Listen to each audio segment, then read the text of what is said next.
Oi, eu sou a Andressa. E eu sou o Léo. Nós buscávamos um podcast em saúde que não fosse apenas um conteúdo. E se você busca por informação de uma maneira leve e de fácil entendimento, você acabou de achar. Seja muito bem-vindo ao Pod Papo BM. Muito bem, retomando as gravações dessa terceira temporada. Tá muito boa, né, Léo? Tá muito boa, né? Animado? Eu tô sentindo que a gente tá finalmente conseguindo, né, olhar mais pra câmera, conversar um pouco mais. Estamos alinhados. Se apresentar, né? Pra quem tá chegando agora na BN, eu sou a Andressa, sou fisioterapeuta, trabalhei bastante tempo na área hospitalar e hoje tô aqui me aventurando na BN, junto com o Léo e com a Gabi. E para você que não me conhece, eu sou o Leonardo, também fisioterapeuta cardiorrespiratório, muito tempo em atuação em pronto-socorro. Eu não posso mais falar que eu sou o físio dos famosos. Coloca na Andressa, filma a Andressa, olha o barulhinho, olha o barulhinho. Que vergonha. Estou aqui junto com a Andressa e com a Gabi nesse trabalho incrível que é a BM. E o tema de hoje qual é, Léo? O tema de hoje é cuidados paliativos. Muito bem. Vou apresentar a primeira convidada da mesa, que é a Denise Carnielli Casati. Fisioterapeuta, professora doutora em ciências pela USP, professora adjunto responsável pelas disciplinas de patologia e cuidados paliativos no curso de graduação médica da Uninove. Vivenciou cuidados paliativos por 13 anos no Hospital AC Camargo, especialista em urgência e emergência, especializanda em cuidados paliativos e é a mãe do Otávio e da Ana Laura, esposa do Maurício. Não é sobre morrer, é como chegar até lá. Seja muito bem-vinda. Muito bem. E aqui na minha frente eu tenho a Fara Cristina de la Cruz Escarim, que é médica formada pela Unicamp, fez residência em clínica médica pela Escola Paulista de Medicina, Unifesp, e em medicina intensiva pelo Hospital Israelita Albert Einstein, é especialista em medicina intensiva pela AMIB e medicina paliativa pela ANCP, que é a Academia Nacional de Cuidados Paliativos. Atualmente é médica referência técnica no Departamento de Pacientes Graves do Hospital Israelita Albert Einstein e serviço de cuidados paliativos e suporte ao paciente do mesmo hospital. O cuidado que vai além dos sintomas físicos para os pacientes e familiares. Muito bem, que honra ter essa mesa hoje, hein, Léo? O que você acha? Né? Duas mulheres poderosíssimas no mundo dos paliativos. Muito bem. Hoje eu não quero começar essa introdução falando de definição. Geralmente a gente fala, mas eu vou deixar para vocês hoje. Mas de algo que é tão importante quanto uma definição. No Brasil, cerca de 625 mil pessoas precisam de cuidados paliativos. Mas por que, com tantas pessoas precisando de cuidados paliativos, ainda não ouvimos muito a respeito desse tema? Porque ainda estamos engatinhando. No Brasil, os cuidados paliativos começaram ali por volta da década de 80, mas de uma forma muito pontual e por iniciativas individuais. Então são apenas 44 anos. Falando do mundo, a Organização Mundial da Saúde estima que a cada ano mais de 56 milhões de pessoas necessitem de cuidados paliativos. E a tendência é que esse número só cresça por causa do envelhecimento populacional e também pelo aumento de doenças crônicas. Infelizmente, no Brasil, ainda lidamos com escassez de profissionais especializados e com barreiras culturais que são perpetuadas pelos tabus e pelos mitos. Então, acho que é por isso que é tão importante a gente falar hoje desse tema. Exato, é um assunto que a gente já queria trazer aqui pro Pod há um tempo. Nós tivemos um pouquinho sobre na primeira temporada, Sim, que eu lembro, a Grazi mas falou agora um é pouquinho. especificamente sobre isso, né? Falando até dos cuidados paliativos, o cuidar nada mais é que um cuidado de amor. É uma demonstração de amor, né? Lembrar que muitas vezes esses pacientes, o tratamento não é só um tratamento da doença, mas sim o indivíduo como um todo, olhando para ele, para as questões emocionais, físicas e até mesmo espiritual, né? Tem uma frase que eu li recente que eu gostei muito, porque fala muito da vida, né? A vida não é feita de contar os dias, e sim de aproveitar eles e ter experiências significativas, né? Para nós que somos da área da saúde, isso é ótimo, porque a gente pode transformar os desafios desse final de vida, muitas vezes, em compreensão, em cuidado. Então, a gente está aqui hoje para falar sobre isso, desmistificar tudo isso. Isso mesmo. Então, para começar, uma pergunta que a gente sempre faz aqui na BN: como que vocês escolheram a profissão de vocês? Teve um momento clique, assim, eu sempre me vi como médica. A brincadeira favorita era de médico, mas era... Sabe aquelas maletinhas que vendia, que tinha uma injeçãozinha, um estetoscópio? E aí, então eu era pequena e falava assim, ou ia ser médica ou ia ser cantora. Mas veja bem, com essa voz, vocês entenderam porque eu fui pra ser médica. E não me imagino fazendo outra coisa. Acho que é realmente o meu propósito. Foi desde pequeno, então, que picou ali a Não tenho nenhum médico na minha família, não tem essa influência, então... Olha, que legal, era pra ser, Era né? pra ser mesmo. E você, Denise? Eu também, na minha família, eu sou uma das específicas da área da saúde. E a fisioterapia, ela chegou para mim como um dom de reabilitar, de poder cuidar, de poder restaurar, de poder reaver algo, né, na vida e nas atividades, na funcionalidade das pessoas. E desde sempre isso para mim era um encanto, né? E ali eu não tinha dúvidas também, desde o princípio. Foi o curso que eu tentei e acabei desenrolando toda a minha vida, né, profissional, e não me arrependo nem. Ó, corta aqui a câmera pra mim, Sérgio, porque a Denise, eu tô até arrepiada. Ela é uma das melhores fisioterapeutas que eu conheci em toda a minha carreira. E é uma pessoa que, pra quem não conhece a nossa história, eu conheci ela quando eu fui residente, né, de um hospital, de um grande hospital. A Denise já era famosa nessa época. E mesmo assim, tive muitos aprendizados com a Denise. Ela foi uma das pessoas, assim, que mais me ajudaram desde o começo. Então, ter você aqui hoje é uma grande honra. E ouvir você falando, eu sei que é 100% verdade. Porque a sua carreira como fisioterapeuta, assim, é muito maravilhosa. Eu sei que, né, não sou só eu que tô pensando isso. Muita gente vai assistir esse episódio e vai falar, cara, a Denise é demais. Obrigada. Você mesmo. Muito feliz de ter você aqui hoje. Obrigada. E a pergunta mais importante, e também até aqui, né, a gente fica pensando, como que vocês conheceram cuidados paliativos? Vocês lembram, assim, desse primeiro contato? E aí, Fara? O primeiro contato para mim foi na faculdade. Eu me formei na Unicamp. Eu fui a primeira turma da reforma curricular que teve. E nessa reforma eu tive desde o primeiro ano, eu tinha do primeiro ao sexto, toda semana, uma aula à tarde de ética. Ah, tá. E aí, então, ética sempre envolvia cuidados paliativos. Apesar de não ser uma aula de cuidados paliativos, tinha muita discussão disso. E então, esse foi meu primeiro contato. Isso ficou muito dentro de mim. Isso ficou muito da minha formação como médica. Eu não imaginava, nesse momento, fazer nada de cuidados paliativos. Mas entrou em mim. Então, assim, a médica que eu sou hoje, eu devo a isso. Eu devo a essas aulas, eu devo a essa formação que eu tive. Que legal. E você, Denise? Uma trajetória um pouquinho diferente. Principalmente quando eu passei os meus primeiros anos atuando no AC Camargo, na UTI Camargo, e eu pude também permear pelos outros locais do hospital, ambulatório, enfermaria, enfim, pronto atendimento, e eu me incomodava muito em vivenciar com os pacientes um cenário de cuidado que, para mim, aquilo era algo que não trazia qualidade de vida. Então, eu via que o paciente, ele estava ali, mas a sobrevida que ele apresentava não tinha qualidade de vida nenhuma. E aquilo sofria o paciente, sofria a família, sofria nós que estávamos atuando. Isso sempre me incomodou. Então, dentro do próprio hospital, nós buscávamos uns aos outros a conversar sobre isso e a tentar desenrolar como a gente poderia lidar com isso enquanto equipe multi, né? Então, o enfermeiro se incomodava e eu, da fisioterapia, era algo que me incomodava demais mesmo, e eu sempre tive um cenário que eu sempre quis entender muito a morte, né?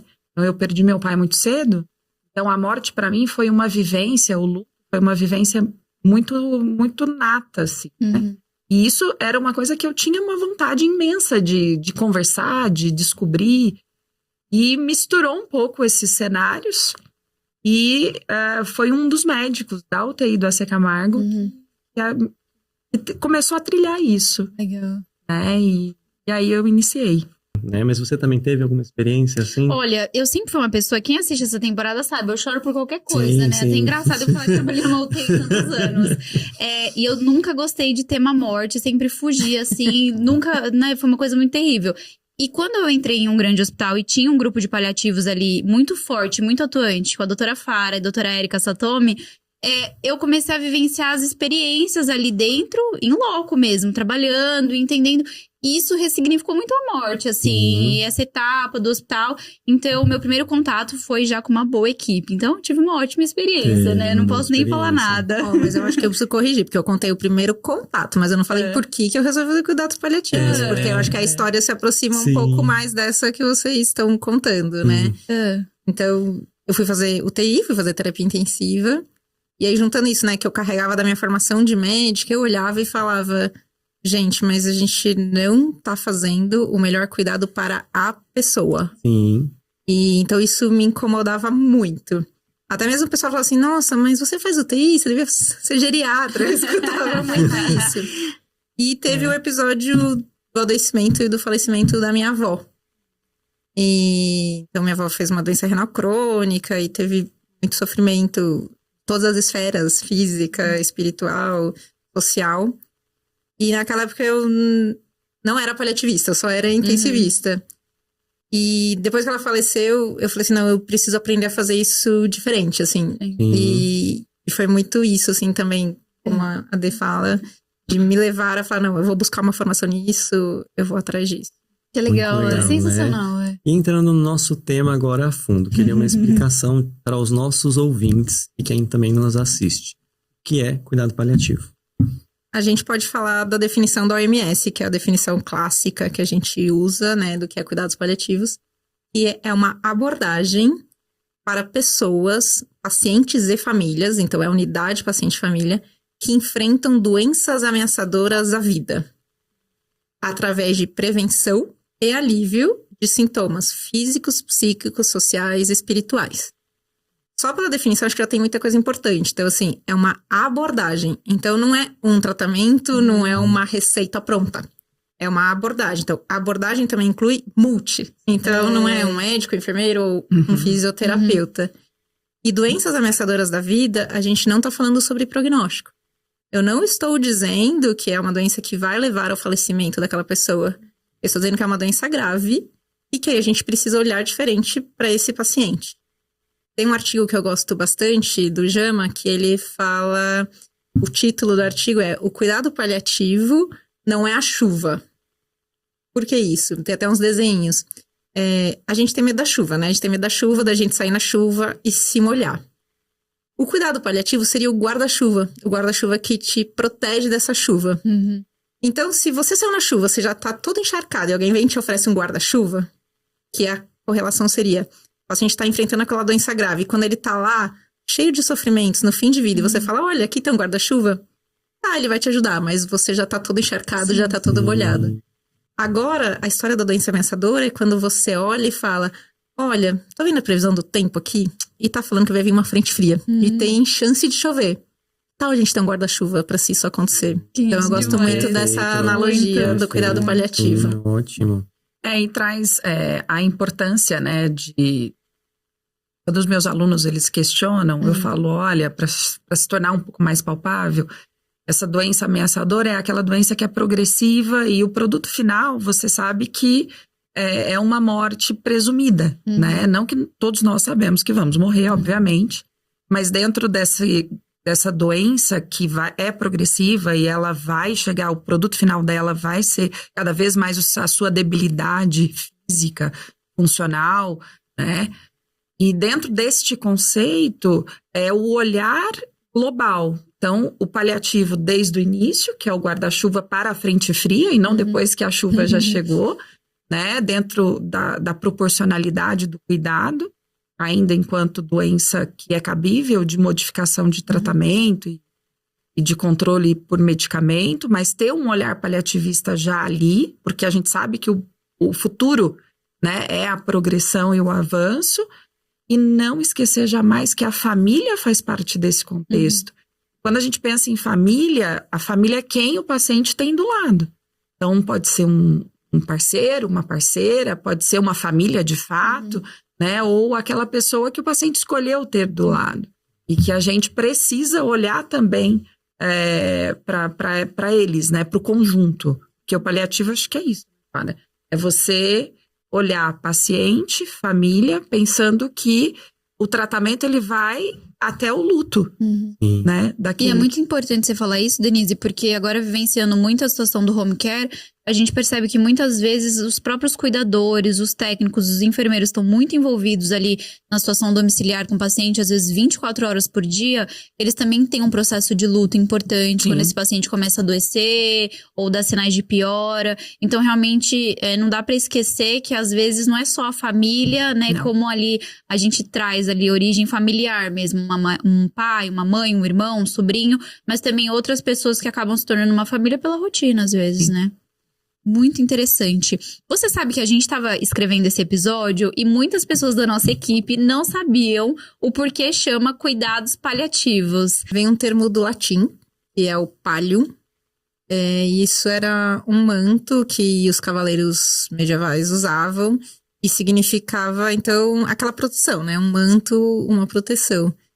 E a ideia, então, não é do nosso português brasileiro, né? Do paliativo, de dar um jeitinho. Não é essa a ideia. Tipo, você vai levar o carro pra consertar e tem que refazer o motor. Não, faz um paliativo, dá um jeitinho. Não é isso. A ideia é de você cobrir o paciente de cuidados. De você cobrir os sintomas dele e cuidar dele dessa maneira. Então, esse é o termo paliativo. Ótimo, perfeito. É uma sobre... Muito, não, e aí a gente começa a entender também o porquê que foi escolhido, né? E foi o que a Fara falou, é que hoje a gente fala paliativos como um jeitinho brasileiro ali de resolver, e isso acaba gerando uma certa confusão. Vocês já começaram a introduzir essa questão, mas em que situação que a gente pode oferecer cuidados paliativos? Então, quando que eu posso abordar um paciente com relação a cuidados paliativos? Em que situação isso geralmente ocorre? A situação mais clássica é essa que a Dê trouxe, né? De quando a gente tem doenças normalmente incuráveis, que você tem tratamentos que podem retardar a evolução, mas não, o desfecho acaba sendo inexorável. Então, doenças incuráveis, progressivas. Mas a gente poderia introduzir para qualquer paciente, inclusive para um doente agudo na UTI. Então, imagina, na nossa vivência, né, como intensivistas todos, imagina um doente que chega pra gente com um pós-operatório de uma cirurgia cardíaca. Ele tem uma doença grave, levou uma cirurgia cardíaca, ele é potencialmente ameaçador da vida. A gente não acha que ele vai falecer, a gente não acha que nada de ruim vai acontecer. Mas, por exemplo, ele tem um dreno torácico e ele tá com muita dor. Qual que é a coisa mais normal que a gente escuta? É normal ter dor por causa do dreno. É normal ter dor. Ou a outra. O paciente tá falando que tá com dor, mas olha a cara dele. Ele tá tão confortável. Olha, ele nem tá taquicárdico. Então, por exemplo, cuidar do desconforto do próprio tratamento intensivo é cuidado paliativo. Ou, por exemplo, esse paciente que estava andando na sua esteira, lá infarta e vem para UTI e faz um cateterismo. De novo, doença ameaçadora à vida. A gente não acha que ele vai falecer. Mas ele pode estar num sofrimento psíquico. Ele pode estar ali pensando, meu Deus, o que eu fiz da minha vida? Meu Deus, por que Deus fez isso comigo? Gente, eu saí hoje de manhã, eu nem dei tchau para os meus filhos. Minha vida é assim, eu saio, eu não dou tchau. Então, esse sofrimento psíquico de falar de propósito, significado, passado, presente, futuro, isso é muito importante. Isso tudo é cuidado paliativo. E aí você fala, nossa, então eu sempre brinco quando eu dou aula, né? Eu falo assim, não vai chegar segunda-feira, que normalmente eu dou aula de final de semana. Não vai chegar segunda-feira e falar, nossa, todo mundo da UTI é paliativo. Não é isso. Não é isso. Mas a ideia é a gente mudar um pouquinho o nosso olhar e começar a pensar o que passa pelo outro, né? O que tá ali naquela outra pessoa e como eu posso cuidar um pouquinho diferente daquela pessoa. Isso qualquer um de nós pode fazer. Não precisa ser um paliativo. E eu acho importante, a nossa população ela está envelhecendo. Então, cada vez mais, o sistema de saúde, o SUS principalmente, ele vai ter essa demanda do paciente paliativo em todas as suas reais esferas. Então, isso é algo tão sério do ponto de vista de sistema de política pública que o MEC, desde 2023, ele coloca como obrigatório a disciplina de cuidado paliativo já na graduação de medicina. Que legal. Para os demais cursos, isso eu acredito que virá. E por quê? Justamente porque a intenção deste cenário é dar essa pitada de olhar paliativista que a Fara trouxe para todos os profissionais da medicina desde a graduação. Eu não preciso só fazer cuidado paliativo, mas se eu tiver uma pitada desse olhar, eu com certeza vou fazer a diferença para o meu doente. E não só no controle de sintomas, como o paliativo ele ensina muito nós a nos comunicar, né? Então, tanto a comunicação de alinhamento com a equipe, como comunicação com a família, e isso a gente sabe que é muito falho. Quando a gente pensa na rede privada, é algo lindo, né? É muito melhor. Mas quando a gente pensa naquela massa que é a população do SUS, nós não temos esse cenário tão bem desenhado. Então, ter esse olhar sempre é algo que, de fato, pode trazer grandes mudanças Claro. naquilo que a gente fala que é a humanização na medicina. Uhum. Sim, Na área da até saúde. tudo isso que você está falando pra gente, que no curso de medicina tem agora Sim. uma matéria, né, no caso. É uma disciplina mesmo. Dentro das outras áreas, eu nunca tinha, dentro da fisioterapia, eu não tive aula de cuidados paliativos na faculdade, eu fui ouvir isso no hospital. Mas pensando na atuação da equipe multidisciplinar, como que você enxerga essa equipe trabalhando já com esse conhecimento em cuidados paliativos? Da minha visão, é o círculo mais fechado da interdisciplinaridade, da multidisciplinaridade, que é o que a gente busca pensando nos conceitos da bioética, Uhum. pensando na equidade, que é o que a gente deseja para o paciente do SUS, né? E hoje eu penso muito mais na grande massa que nós temos enquanto cuidado de saúde. E dentro de equipe multi, nós já aprendemos a conversar. Uhum. Porque nós precisamos ter essa troca. Dentro de ambiente de UTI ainda mais, porque é um ambiente que exige ainda mais dessa boa comunicação e alinhamento entre equipes, né? Aonde eu acho que a gente consegue impactar? Na conversa com o paciente. Sempre uma comunicação honesta, uma comunicação clara, mas nunca, eu brinco que você pode falar qualquer coisa que você quiser com açúcar na boca. Uhum. Então, empatia, com bastante carinho, porque ali você demonstra que a equipe está alinhada, que você se preocupa com o paciente, você se preocupa com a família, independente se ele está morrendo, se ele tem uma doença aguda, se é algo progressivo. Então, esse olhar já na graduação, você planta, né? Sim. É. E aí, você não espera o profissional se incomodar lá na frente para que aí ele busque. Uhum.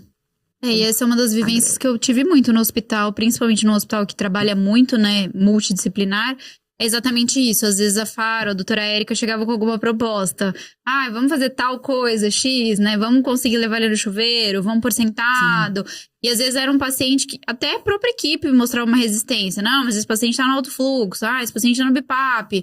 Aí, às vezes, a equipe também é meio raçuda, né? Não, tem que entubar. Aí eu falo, gente, não quer, o paciente não quer ser entubado, tem direitinho. Não, mas precisa, como que a gente vai fazer isso? E é um trabalho de formiguinha. E às vezes até eu ficava nessa questão do tipo, nossa, o paciente precisa ser entubado mesmo. Gente, o paciente tá no BIPAP não sei quantas horas.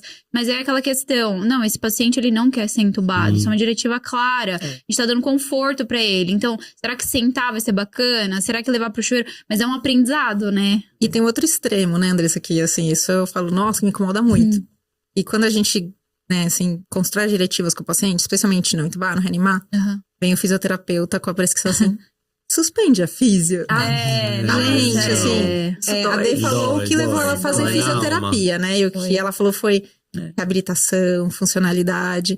Então, poxa, se você não entende o seu papel, pra mim que é crucial como fisioterapeuta, é muito maior do que o meu como médico. Claro. O quanto você pode ajudar aquela pessoa no tempo que ela tiver a ganhar um pouquinho de autonomia, um pouquinho. Exato. E isso é o papel de vocês, é muito importante. Então, uma frase que o Léo falou, tem uma frase parecida que é da Cora Coralina.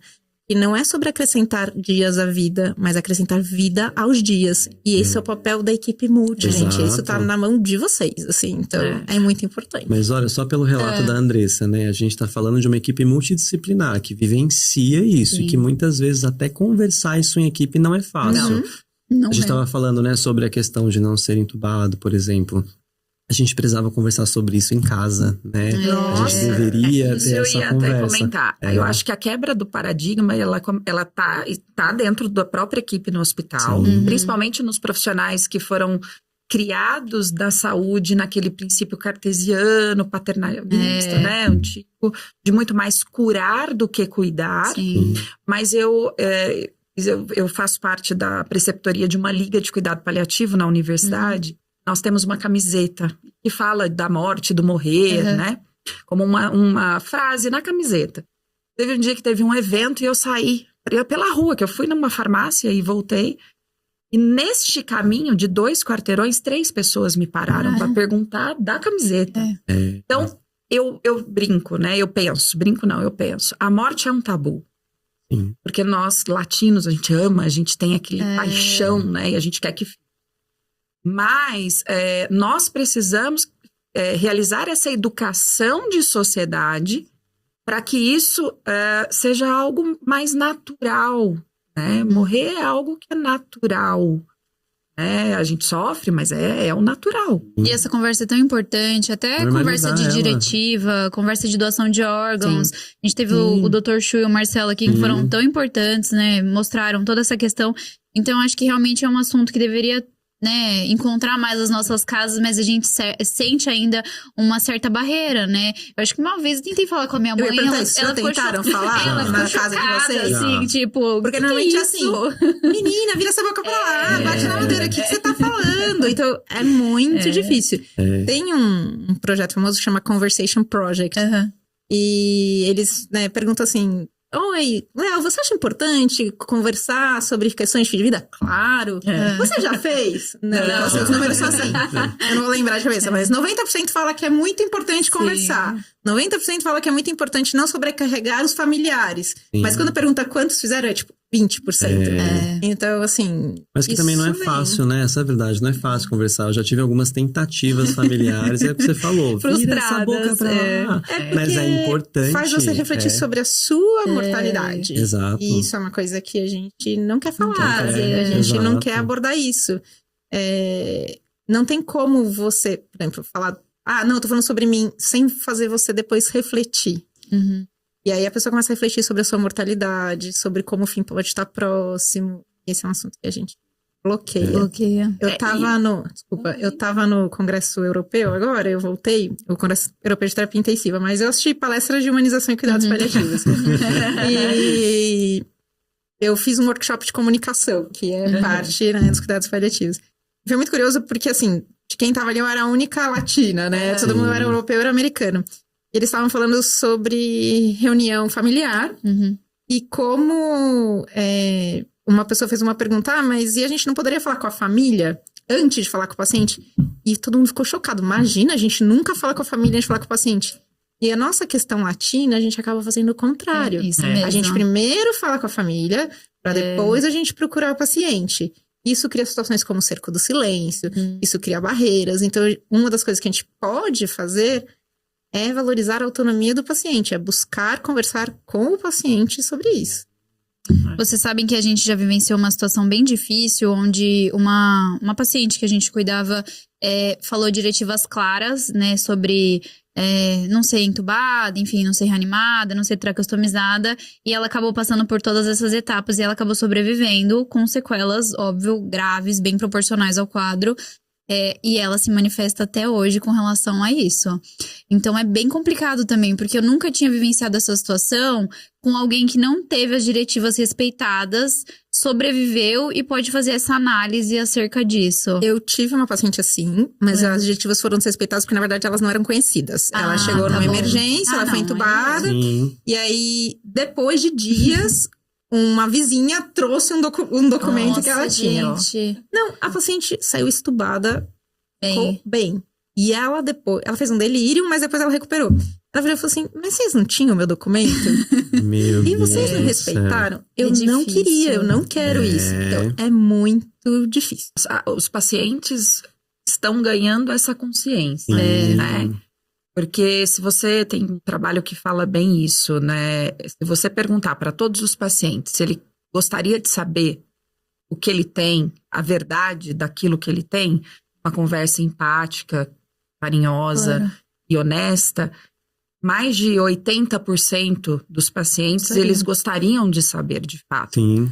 É a mesma coisa a gente realizar essa pergunta para nós. Se eu tivesse algo grave, que me ameaçasse a vida, eu gostaria de saber, né? Sim. Ou que são os pacientes que falam, não, eu gostaria só de saber boas notícias.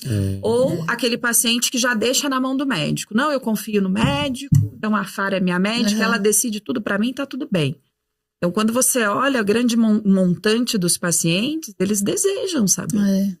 Sabe o que eu uso de exemplo de quando tem um cerco do silêncio, assim, e que eu falo pra família, assim, pensa um pouco, assim, se você já não teve uma situação de, por exemplo, alguém que você amou muito e que você acabou não dando certo com aquela pessoa, alguém que você fez um mal e que você nunca conseguiu pedir perdão, isso só tá dentro de você. E você não dividiu com ninguém. Nem com seu marido, nem com a sua melhor amiga. E se essa pessoa não sabe que ela tá enfrentando um quadro grave, ameaçador à vida, ela nunca vai poder dizer esse eu te amo. Ela nunca vai poder falar esse me desculpa. Ou eu te perdoo. Eu acho que é muito importante pra gente refletir nessas horas. Sim. E o cerco do silêncio, ele é muito comum, mais do que a gente imagina. Eu acho que o que fica também de mensagem é o quanto isso atrapalha a própria equipe a trabalhar. Então, principalmente em domicílio, você tem aquela filha que tenta chegar primeiro ou aborda o agente de saúde e já fala, olha, não é para dizer. Não conta, é melhor ela não saber. Não, ela não vai dar conta dessa informação. E aí o profissional já entra na casa do paciente daquele jeito, né? Ou já chega para atender com um receio. Ele se perde, porque ele fala, meu Deus, até onde eu posso ir, até onde eu não posso. E exige de uma energia muito grande, né, Fara? Da equipe médica, da equipe total, no total, para quebrar esse cerco do silêncio. Então, a estratégia da comunicação, o comunicar, né, o colocar... buscar colocar o familiar no lugar do paciente é um bom caminho, né? E eu, enquanto fisioterapeuta, nas minhas experiências, por diversas vezes, eu entrava no quarto e eu desviava o olhar do familiar. Parece que tá mentindo, né? Junto. Exato, isso é péssimo, né? Isso é verdade. Péssimo, é desagradável. E acaba se refletindo numa má assistência, né? Sim. Porque ninguém quer ficar dentro do leito, né? Todo mundo quer fazer rapidinho e embora, porque quanto mais tempo você fica, medo do que você mais vai você ter fica que se sentindo responder. desconfortável de ter que mentir ou não falar. Então, assim, é difícil. Vocês sabem que a gente perguntou pra nossa equipe o que eles sabiam de cuidados paliativos, né?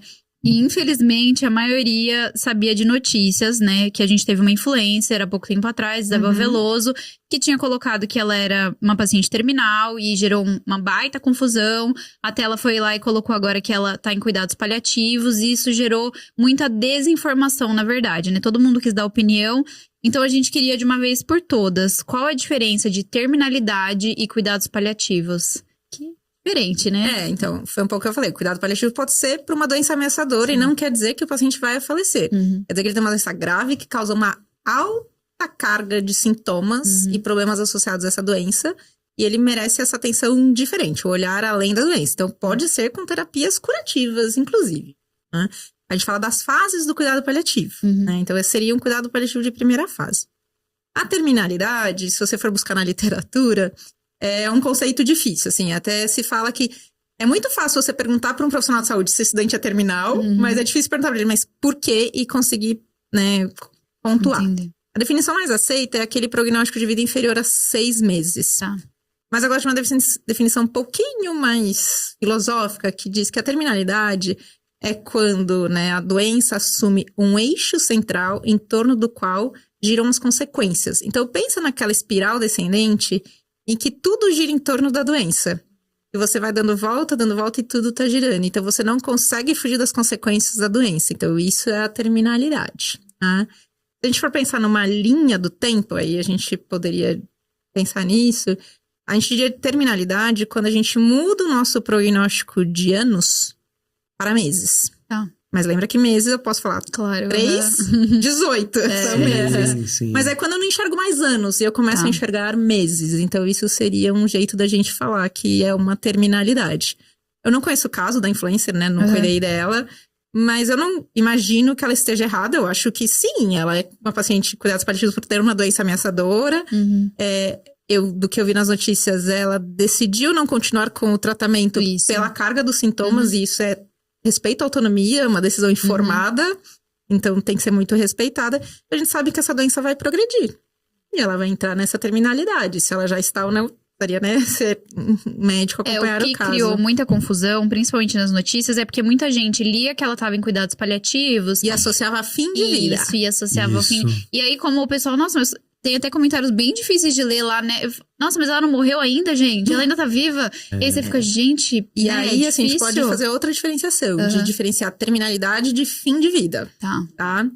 Então, quando a gente fala fim de vida, então a gente tá falando de mudar esse prognóstico, então, de meses para semanas.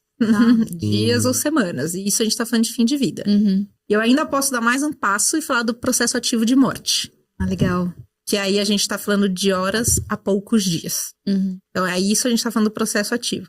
O processo ativo é muito mais fácil de ser identificado pela parte profissional, pela parte médica, porque a gente tem sinais clínicos que falam pra gente isso. Então, quando o paciente entra em fase ativa, processo ativo de morte, a gente consegue falar. A terminalidade e o fim de vida acaba sendo um pouco mais subjetivo, porque é isso, a gente está estimando um prognóstico e vão ter os outliers que vão sair disso daí. Tá? E essa terminalidade também pode ser alterada se o paciente ainda é candidato a alguma terapia. Mesmo que seja uma quimioterapia paliativa, ele pode, né, ganhar algum tempo de vida ali, esse tempo se prolongar. É ótimo. Enquanto fisioterapeuta, é interessante, né? Eu tenho para mim, assim, eu traduzo para mim esse critério de paliativismo. Então, cuidado paliativo, o paciente pode viver às vezes anos como cuidado paliativo. A terminalidade seria esse final, onde a gente pensa realmente em meses, e eu atrelo muito a queda da funcionalidade. Então, quanto menos funcionalidade meu paciente tem, mais próximo da terminalidade ele se encontra. Então, por exemplo, né, se eu pego os pacientes oncológicos, o paciente oncológico ele tem uma funcionalidade que vem bem constante e, de repente, algo clínico acontece que ele perde abruptamente e ali ele só declina. E é muito rápido o processo para até o fim de vida. Já quando eu pego um paciente mais crônico, um DPOC, um cardiopata, um renal, ele tem períodos de piora, períodos de melhora, períodos de piora e de melhora de funcionalidade e de crises. Só que ele nunca, quando ele piora e melhora, ele nunca volta ao que ele era antes.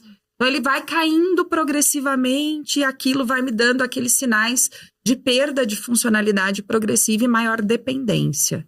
Então isso também vai me traduzindo lá para próximo da terminalidade dele. E por fim, o neurodegenerativo, por exemplo, ele é uma decrescente. Ele começa com uma funcionalidade muito precária e aquilo é decrescente até o fim de vida dele. Então, enquanto fisioterapeuta, isso para mim fica muito palpável, né? E lá no processo ativo de óbito, o catabolismo, que é algo absurdo e que é o que vai levar à insuficiência de múltiplos órgãos. A curiosidade que eu tenho, você comentou agora a doutora Fara, que foi para o congresso né, europeu, e lá a comunicação é diferente em relação aqui no Brasil, de não falar com o familiar, é que sim. Como que é essa abordagem com o familiar, com o paciente, pensando em prognóstico? Como que você consegue acolher essa pessoa, essa família, esse grupo, para dar uma notícia que nem sempre é esperada, né? Prognóstico é uma ciência, né? Então, a gente precisa usar dados objetivos, mas também dados subjetivos. De como você sente aquele doente, da sua experiência. Então, não se desconsidera os dados subjetivos quando a gente fala sobre prognóstico. Prognóstico pode ajudar muito ou atrapalhar muito. Alguns exemplos. Imagine que eu gosto de usar exemplos da UTI, né, por ser palpável aí pra gente. Então, imagina que eu chego num plantão e eu vejo um paciente que está em fase ativa de morte. Não tenho dúvida, não é... E eu vejo que a família não está lá. Eu fico super preocupada. Eu falo, gente, a família não tá aqui. Se ele morrer, eu ligo pra família e peço pra eles virem. Então, tô super bem intencionada. Tô querendo muito bem daquela família, daquele paciente. Só que aí acontece, eu ligo e falo, olha, acho que ele não vai passar dessa noite. Tô dando um prognóstico. Sim. Mas aí acontece que ele não morre aquela noite. Pior, acontece. E aí o que acontece? Às vezes, no dia seguinte, a família começa... esse médico não sabe de nada. Ninguém aqui sabe de nada. Falaram que ele ia morrer à noite. Não morreu. Deve estar tudo errado. Então, essa comunicação, Léo, precisa de muito cuidado. Precisa ser realmente muito cautelosa. Então, falar desses intervalos, sabe? Horas a dias, dias a semana, semanas a meses, meses a ano, é muito importante. Outra coisa é saber se aquela pessoa tá interessada nisso. Ou se é uma informação que você quer dar porque você tem essa necessidade. Então, sempre questionar, né? Se há um interesse de saber. Ou se a pessoa te pergunta e fala, doutor, quanto tempo eu tenho? Me diz por que você quer saber isso. Eu preciso entender o que tá por trás disso. Pra gente poder ter essa comunicação sem atingir o outro de uma maneira crua, dura, né, assim, e que é crueldade com alguém do outro lado. Colocar uma sentença de tempo em alguém é muito cruel, né, então assim, me diz por que você quer, você fala assim pra mim, olha, é porque vai ter o casamento da minha filha. quando é o casamento da sua filha? Olha, é em 6 meses. Eu posso dizer, olha, acho que o senhor poderia ficar tranquilo, acho que vai dar pra ir no casamento, a gente vai se esforçar. Ou 6 meses, eu acho que talvez vai ser difícil. Vamos conversar sobre isso, vamos ver o que a gente pode fazer. Sim. São maneiras muito melhores da gente falar sobre prognóstico e falar sobre tempo para as pessoas. Outra coisa também é que a gente pensa assim, prognóstico tempo, né? Mas prognóstico é funcionalidade. Prognóstico é o que esta pessoa quer neste tempo. E isso tem a ver muito com o que importa para cada um. Então, eu sempre começo essas conversas querendo conhecer a pessoa. Sim. E as famílias ficam meio estranhas, assim, mas... que tem a ver? Você tá me perguntando isso? Eu falo, não, mas eu quero conhecer seu pai, mas... Você não veio aqui falar da doença? Aí eu falo, não vim. Sim. Então, isso é muito importante. Não sei se eu respondi. É isso mesmo. Não, de é isso fato, mesmo. Não, isso mas mesmo. é isso mesmo. A gente fala que é conhecer o prontuário amoroso. Né? O que é aquela pessoa naquele contexto, nessa vida? Quais são os valores dela? O que ela traz com ela? O que traz junto à família? O quesito religiosidade, espiritualidade, o quanto isso impacta para aquele ser, para aquele conjunto de pessoas, né? Você sabe, Dê, que eu sempre gostei muito da lousa, porque muita gente faz mau uso dela, mas no geral ela tem perguntas legais, assim, né? Quem eu sou, como eu gosto de ser chamado, né? O que importa pra mim. É muito legal isso, Andressa, vou te porque dar um exemplo. aproxima. Imagina que eu chego pra você e pergunto, Andressa, quem é o seu marido? Aí você fala assim, nossa, meu marido, olha, assim, não tinha a melhor pessoa pra mim. Ele é um cara muito amoroso.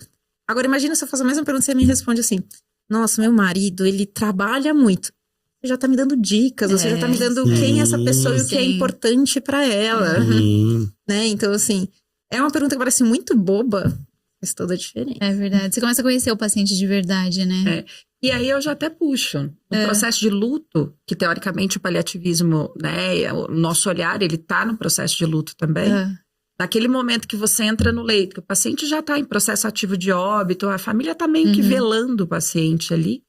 Ao invés de você desviar o olhar, tenta trazer uma nostalgia, claro, se a família der uma abertura, né?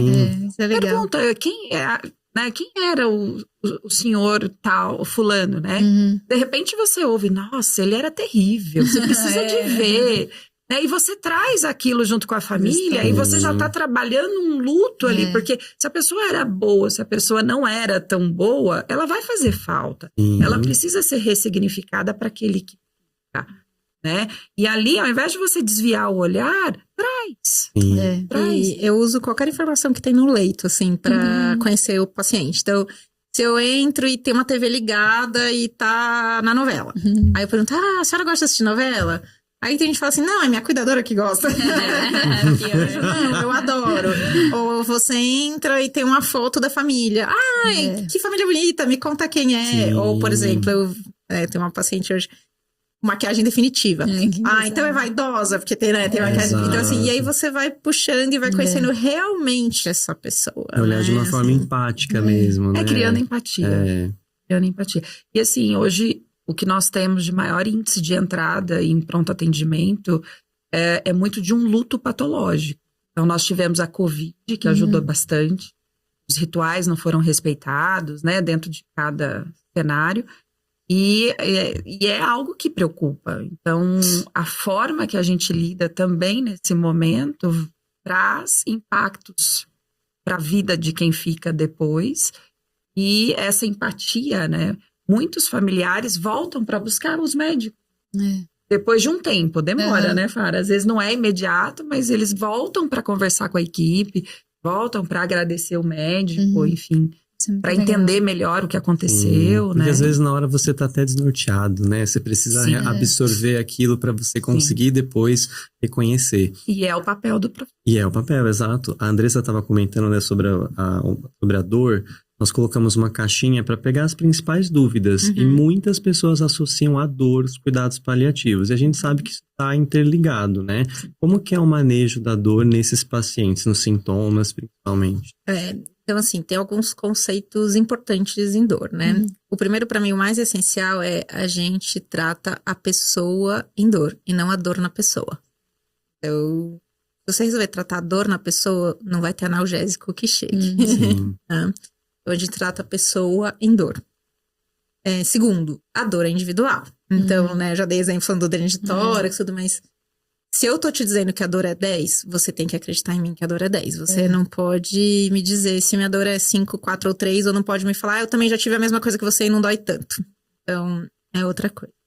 Terceiro ponto, diferenciar dores agudas e crônicas.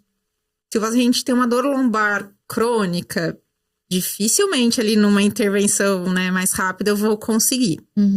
Mas mesmo eu não conseguindo tratar aquela dor, eu consigo acolher aquela dor. E aí eu tô falando de tratar a pessoa em dor. Tem uma frase famosa, né, dos cuidados paliativos, da Cicely Saunders, que diz que o sofrimento somente é intolerável quando ninguém cuida. Então, que a gente... Só de chegar o exemplo do dreno de tórax que eu dei, em vez de você falar, não, é normal, dói, você virar e falar assim, olha...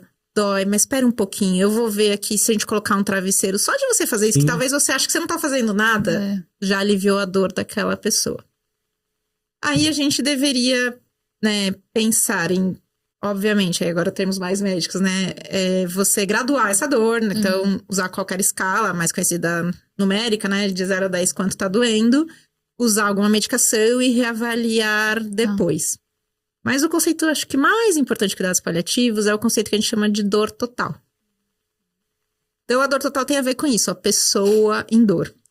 Então, não é a dor física, nociceptiva ou neuropática. É tudo aquilo que leva aquele momento e todas as coisas que tem por trás daquela dor. Então, é a dor de alma, por a gente dizer.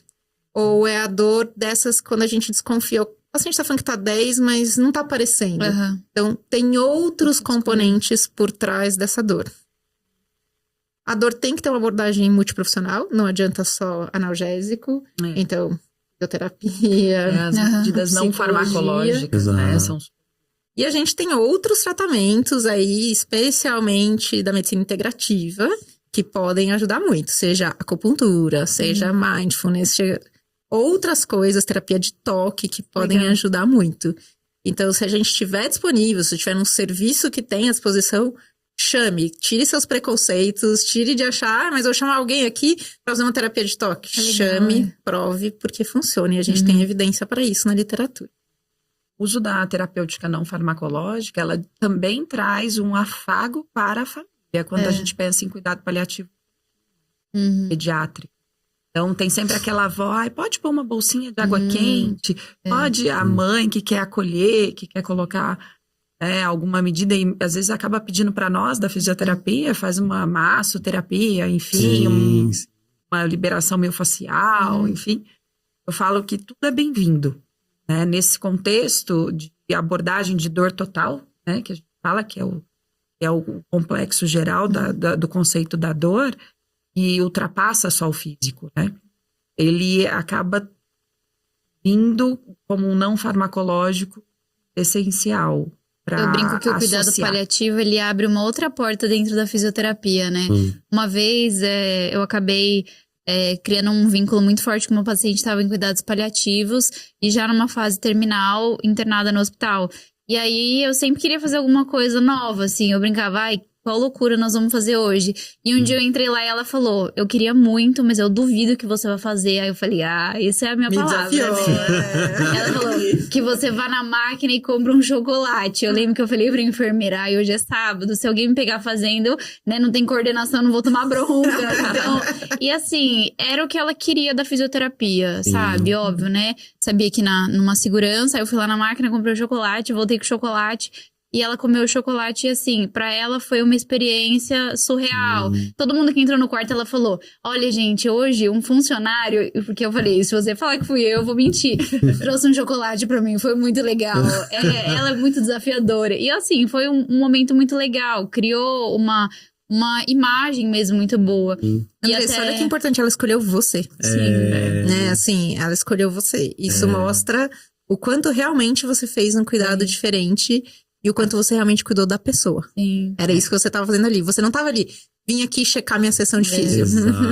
Foi mais um paciente. Esse olhar.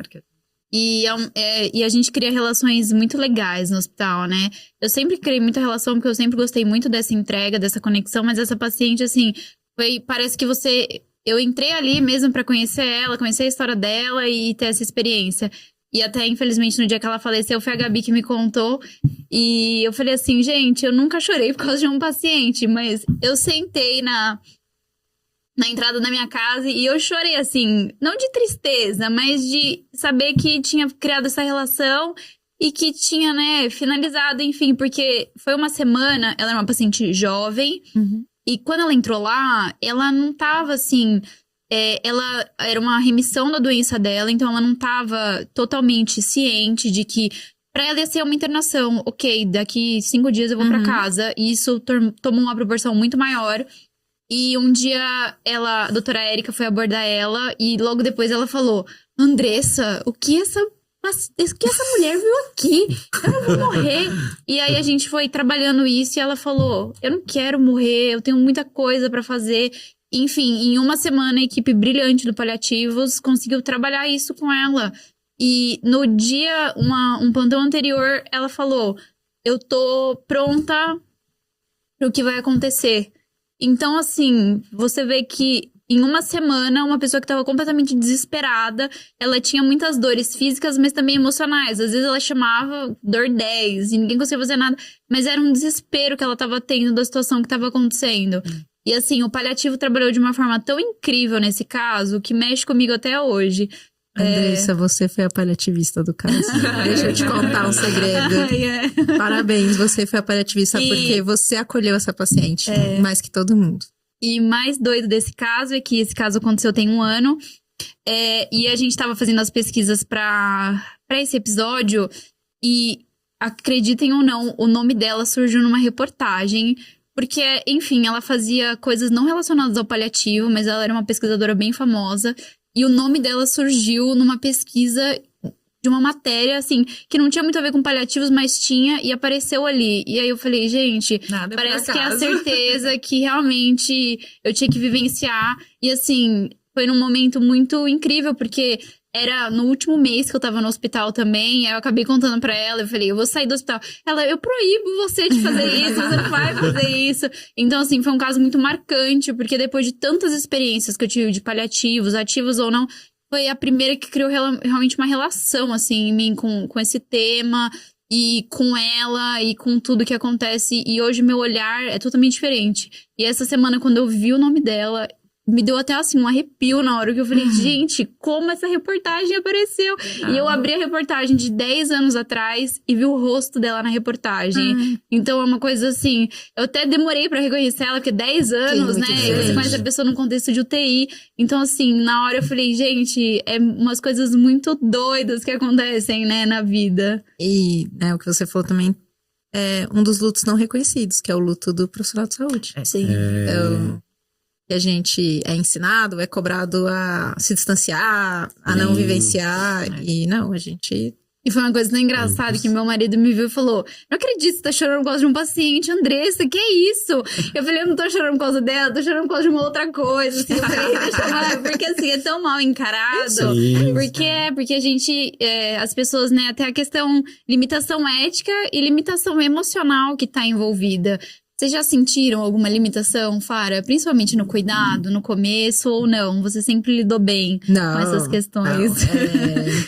Acho que não. E eu acho que tem pacientes e pacientes. E tem pacientes que tocam a gente de uma maneira muito diferente. E a gente tem que se questionar se, inclusive, a gente consegue continuar cuidando. Sim. Já teve casos de eu me questionar se eu era a melhor pessoa pra continuar cuidando. A gente que mais me marcou, assim, foi uma do ano passado também, na vida, assim. Pra você ter uma ideia, tipo, ela deixou uma filhinha e não tinha meio que ninguém, assim, pra cuidar da filhinha dela. Ela era uma paciente transplantada, vítima de violência doméstica, muito jovem também. Os jovens, né, pegam a gente aí de um jeito que, assim, eu e meu marido, a gente tava assim, a gente vai adotar a filha dela. Assim, olha esse ponto que chega, assim. Não, a gente não vai adotar, mas a gente tava nisso, assim. Então, pega muito, assim. E eu acho que o que a gente tem que fazer é viver esse luto, mas também olhar a beleza das coisas que a gente viveu junto. Então, o quanto você fez a diferença nesse caso e o quanto ela escolheu você pra falar dessas coisas. De todas as pessoas, E o mais engraçado é que a primeira vez que eu entrei nesse leito, ela era uma paciente meio marrenta, assim, porque ela não tava querendo ficar ali. E ela falava assim, eu vou ficar 3 dias aqui e vou embora. E a equipe meio que sabia que não ia ser bem essa evolução.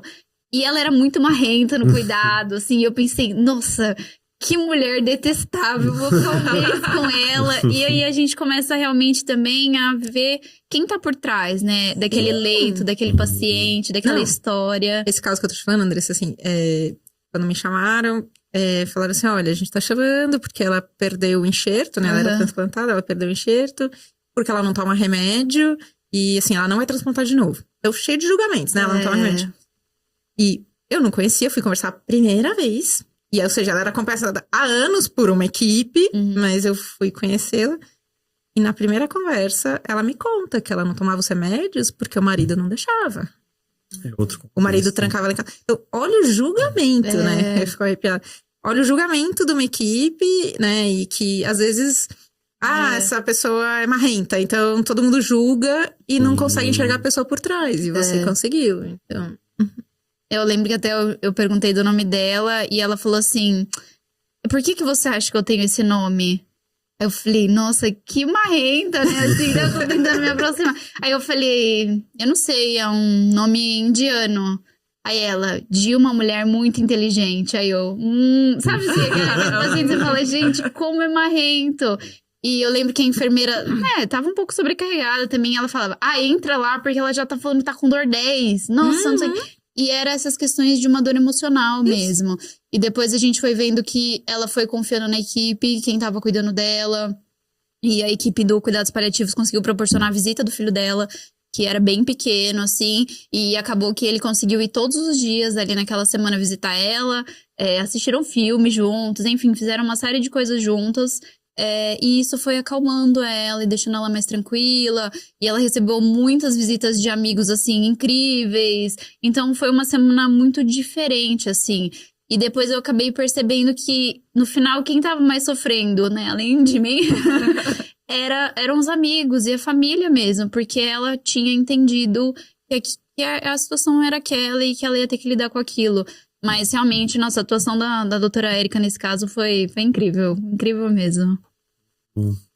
Eu já disse você, eu já tive eu tive algumas experiências, mas eu acho que mas as meninas, né, elas sabem bem. Eu tive uma paciente que eu acompanhei durante uns 2 anos, uma paciente oncológica que já estava num tratamento avançado. Isso que a Andressa falou é muito real, porque a gente pega muito a fisioterapia e você pensa, vamos mobilizar, vamos fazer isso. Gente, fisioterapia não é só isso, é realmente acolher, né? Vou dar um exemplo dos últimos dias de vida. Ela queria muito comer açaí. Pois eu levei um açaí pra essa mulher. Porque era outra coisa, né? Vamos comer um açaí, a gente faz um exercício durante aqui, enquanto você degusta. Então, é gostoso. Ela comeu um hambúrguer no hospital. Comeu um hambúrguer, ela então. Comeu um hambúrguer no uma hospital. Pizza, ainda mandou legal. Um vídeo pra mim comer uma pizza. Então, são coisas muito pequenas pra quem olha de fora, mas quando você acompanha, as ainda mais vão além. Nesse contexto onde você acompanha o paciente, você vê 3 vezes na semana, você fica 1 hora. Você sabe quando só um abraço vai fazer uma diferença, né? Uma coisa muito gostosa que eu aprendi com essa paciente é que você tem que... Eu gosto muito de viver, as meninas sabem disso, É verdade, né? O Leonardo fala que ele vai viver até 110 anos. Eu vou viver até os 120. Até os 120 anos eu vou viver muitos anos. E ela, mesmo numa condição muito difícil, ela abria a porta e chegava. Não morri ainda! E dava risada. Surpresinha! Exato, ela levava de uma forma muito agradável, por mais que seja muito difícil. Uma pessoa leve, né? Exato, então... Isso que a Andressa falou, a gente vivencia muito, né, nos pacientes. Sabem que uma paciente que me marcou, que foi uma das primeiras, eu acho que os pacientes que marcam é porque a gente se vê neles de alguma forma. Então, a gente se identifica de alguma forma. Na época, era uma pessoa jovem com mieloma múltiplo, estava fazendo um tratamento que era total, assim, sem pesquisa, ninguém sabia se ia dar certo ou não, e por isso ela tinha que ir para a UTI para fazer a famosa BioQT, que nós falávamos à época, muitos anos atrás. E ela me marcou absurdamente. Eu trabalhava à noite, dava plantão à noite. E eu lembro que toda vez que ela chegava para fazer a BioQT, ela chegava de escova no cabelo, toda arrumada, um saltão. Nossa, linda, parecia que estava desfilando na UTI, né? E ia lá pro último leito, que era o que ela ficava, ela sempre escolhia. Como ela era de um protocolo de pesquisa, então tinha tudo meio que previamente agendado e tal. Mas no momento que ela chegava, ela entrava num super choque, aquele arraso, ela ficava super mal com o tratamento. Mas toda vez que ela chegava, precisava passar o catéter central. E ela pedia, no meio da madrugada, se eu não poderia sentar do lado dela para conversar, enquanto o médico passasse o catéter. Então, assim, foi uma paciente que me marcou muito nesse cenário. Depois, logo, ela veio a falecer e eu sofri com a perda dela. E depois disso, eu comecei a internalizar em mim que eu tinha que aproveitar o melhor desses pacientes. Então, eu comecei a ressignificar aquilo que para mim era um sofrimento, mas eu falava, eu quero guardar de cada um aquilo que ele pode me trazer de melhor. Porque chegou ao ponto de eu não conseguir ir para casa sem deixar o plantão no hospital. Eu carregava o plantão para casa. Então, eu falava, isso não vai dar certo. Então, eu preciso, e teoricamente, numa época que o cuidado paliativo, esse debriefing com a equipe, não imagina, nem se falava direito nisso. E ali, eu fui tentando tirar isso, o melhor do que cada paciente, nesse momento de sofrimento, de reconhecimento que a morte estava ali do lado, e aquilo, tentar aprender, de alguma forma, para eu chorar menos. Pior. Cara, você sabe que acho que a morte traz muitas coisas, né? Foi o que você falou. A gente foge muito desse assunto, mas ao mesmo tempo a gente tem muita curiosidade. O que vocês mais escutam ou mais já escutaram em pacientes terminais, assim? Pacientes que estavam mais próximos de morrer? Muito medo do que tem depois. Esse é um medo difícil de acolher.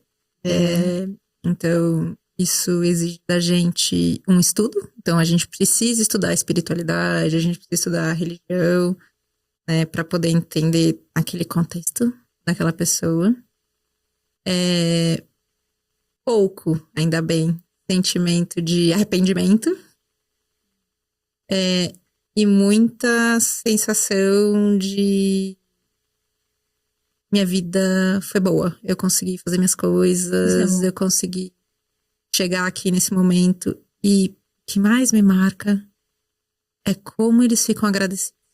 E às vezes até me faz mal, sabe assim, de ver alguém me agradecendo, sendo que, gente, você tá me agradecendo, mas você tá morrendo. Não me agradece, sabe?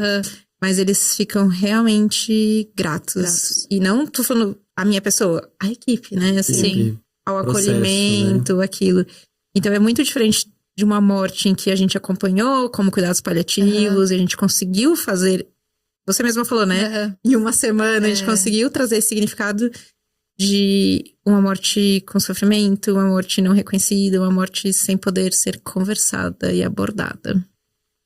Para mim, eu acho que marca, além do que, completando só o que a Fara trouxe, como a gente ouve segredos. Que era genuíno, só daquela pessoa. E ali ele acaba expondo, ela acaba expondo, um desejo, de repente um filho que não conversa há muito tempo, que não aceita, por N motivos da vida, que naquele momento tem a coragem e a oportunidade de reaver, de cuidar ou de resolver, por conta da lucidez do que está acontecendo. Falo que isso é uma dádiva, isso é um grande presente que o paciente tem, E eu acho que vai de encontro ao desejo das pessoas. Eu desejo saber o que eu tenho a todo momento, é a minha autonomia, mas para que eu possa ter essa chance, Então, os segredos são sensacionais. Léo, você ia me contar um segredo? Um segredo meu? Mas isso que a Denise falou é verdade. Eu escutei muitos segredos também de 2 pacientes meus. É muito gostoso, porque até mesmo quando a gente escuta, você consegue conversar e ajudar de alguma forma, né? Você sabe que eu brinco que a minha mãe é a melhor pessoa pra contar segredo na vida, né? Ah, é? Porque, gente, se você contar um segredo pra ela, outro dia eu tentei descobrir um segredo que ela sabia e que a pessoa já morreu. Ela falou, pois eu não conto. Porque a pessoa contou para mim. Então ela queria que eu soubesse. Eu falei, gente, mãe, mas a tia já morreu, assim. Entendeu? Eu queria muito saber essa questão. Ela falou, não, isso é segredo nosso. Eu falei, olha, se um dia eu precisar contar um segredo, eu vou contar pra minha mãe. Ela segura. Você tem certeza que vai ficar lá, né? Léo, mas eu sei o seu segredo. Você sabe o meu? Sei, você tá até de óculos pra esse segredo. Ah, o segredo do momento da colmeia. A gente tá num papo super gostoso. Tem várias coisas que a gente gostaria de falar e que nós até anotamos pra falar. Pois é. Mas tá fluindo de uma forma tão gostosa que a gente vai pra um outro momento agora. Aqui na BN a gente tem um momento que é um bate-bola rápido. Então eu vou fazer com a Fara e a Andressa vai fazer com a Denise. Quem vai começar? Quem começa? Eu começo? Você já começa, tô de óculos, né? já tá de óculos. Esse é o momento Marília Gabriela, Isso, é um momento que eu revelação. finalmente, assim, o foco é meu, eu olho pra câmera, nem sempre eu gosto, mas vamos lá. Eu vou começar uma frase e você vai terminar. Curto, não pode falar muito, certo? Sem textão, é. Sem textão. Então, doutora Fara, pra começar. Como médica, eu sou... Realizada. Como médica em cuidados paliativos, eu sou... Encontrei meu propósito. Eu me realizo com a medicina quando... Quando eu sinto que eu fiz a diferença pra uma pessoa. Eu me frustro com a medicina quando... Quando eu vejo os meus colegas, não só médicos, mas equipe multi, não valorizando o que importa pro paciente. Se eu começasse hoje, Faria tudo de novo. cuidados paliativos são... No momento, o que importa na minha vida. É o que faz sentido. Viver e não ter a vergonha de... Não ter vergonha de nada. Somos únicos, não tem que ter vergonha de nada. A gente tem que ser quem a gente é. Muito bem, Olha, muito bem. Foi, a ó. Fara, ela Foi. gabaritou. Gabaritou, É foi- dificílimo é ter alguém difícil. gabaritando É. aqui. Olha o meu desafio, hein? Denise, eu vou pegar leve com você, que você pegou muito leve comigo na residência, então eu posso pegar leve. Ganhou desconto. A Denise deixava o residente tomar café em paz, ir no banheiro, almoçar, então eu vou pegar leve. Eu já fazia cuidado paliativo ali. Você viu? Ah, ó, já, tá... Já tinha empatia. Já tinha. Denise, como fisioterapeuta, eu sou. Realizada. Como professora, eu sou. Mais realizada ainda. Como eu amo. Eu me realizo na fisioterapia quando. Quando eu consigo identificar que aquilo que eu ofertei para o paciente de fato fez a diferença. Eu me frustro na fisioterapia quando. Eu não alcanço o objetivo que eu e ele pretendíamos. Se eu começasse hoje. Eu entrava na fisioterapia. Cuidados paliativos são. Nossa, eu acredito que é princípio de vida. O gato tem 7 vidas, mas eu. Umas 10.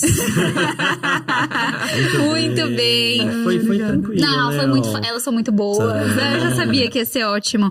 Meninas, antes do nosso recado final, eu quero que vocês olhem bem ali Acabou. no olhinho da câmera. Você viu? Eu Parece posso falar uma mais sala de 3 casa. horas. A gente falou que vocês iam gostar. Isso, Vai ter adorei. uma A gente já parte pensou na dois. parte quero 2, falar- exato. parte dois. Exato.